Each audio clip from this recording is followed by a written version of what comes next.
আজি অসম মহিলা আয়োগে গঠন হোৱাৰ পাছত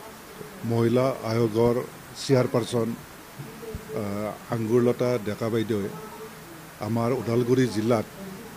এণ্টি হিউমেন ট্ৰেফিকিং তাৰ ওপৰত এটা সজাগতা অনুষ্ঠান কৰাৰ কাৰণে আহ্বান জনাইছিল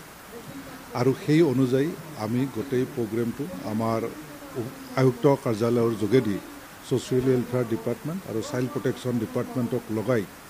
আৰু লগতে ইনস্পেক্টৰ অফ স্কুল এনেকৈ গোটেইখিনি আমি প্ৰগ্ৰেমটো আমি আজি কৰাৰ কাৰণে মনস্থ কৰিছিলোঁ। কিন্তু অসম মহিলা আয়োগৰ চেয়াৰপাৰ্চন মহোদয়া এটা বিশেষ কামৰ কাৰণে আহিব নোৱাৰিলে আৰু তেখেতসকলৰ নিজস্ব কিছুমান ইম্পৰ্টেণ্ট ইমাৰ্জেঞ্চি কামৰ কাৰণে তেখেতে আহিব নোৱাৰিলে। তথাপি আমি প্ৰগ্ৰেমটোত আমি কৰিব বিচাৰিছোঁ যে আমাৰ সমাজত যিটো মানে হিউমেন ট্ৰেফিকিং বা আমাৰ ইয়াতে বহুত ল'ৰা ছোৱালী মহিলা যিটো ট্ৰেফিকিং হয় এই ট্ৰেফিকিংটো আমি কেনেকৈ ৰোধ কৰিব পাৰোঁ আৰু ৰোধ কৰাৰ ক্ষেত্ৰত আমি সমাজত আমি কেনেদৰে আমি মানুহবিলাকক আহ্বান জনাব পাৰোঁ,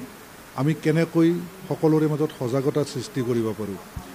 তাৰে ওপৰতে এই বিষয়ত আলোচনা আৰু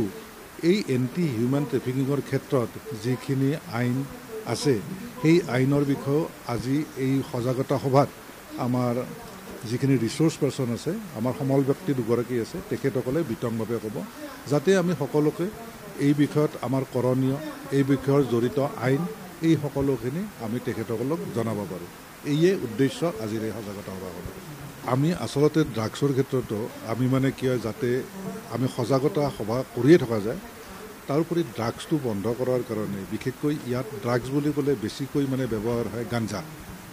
আৰু সেই গাঞ্জাটো আমি ওদালগুৰি জিলাই গোটেই অসমৰ ভিতৰতে আটাইতকৈ বেছি চিজ কৰি আছোঁ। অৰুণাচল বৰ্ডাৰ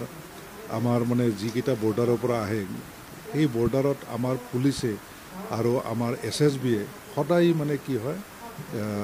ৰেইড কৰে আৰু তাতে আমাৰ মানে কি হয় নাকা লগায় আৰু তেনেকৈ আমি প্ৰতি মাহতে এইবিলাক আমি মানে কি কৰি আছোঁ চিজ কৰি আছোঁ। তাৰো পাছতো যদি মানে কি হয় দুই এটাই মনে মনে কৰি আছে তাৰ ক্ষেত্ৰতো আমি ব্যৱস্থা লৈ থাকোঁ যে মানে কি হয় এইটো এৱাৰনেছ আমি কৰিব লাগে। মাজতে আমি নিচা মুক্তিৰ ক্ষেত্ৰতো আমি কৰিছিলোঁ আৰু তেনেকৈ গোটেই এৰিয়াতে স্কুলবিলাকত আমি নিচা মুক্তিৰ ক্ষেত্ৰতো আমি বহুত সজাগতা কৰিছোঁ। বহুত ক্ষেত্ৰত কমিছে, লাহে লাহে কমিব আৰু আমি ভাবিম এনেকৈ যদি আমি সজাগতা সৃষ্টি কৰি থাকোঁ বহুত কমৰ ভিতৰত গোটেইখিনি আমি মষিমূৰ কৰিব পাৰিম।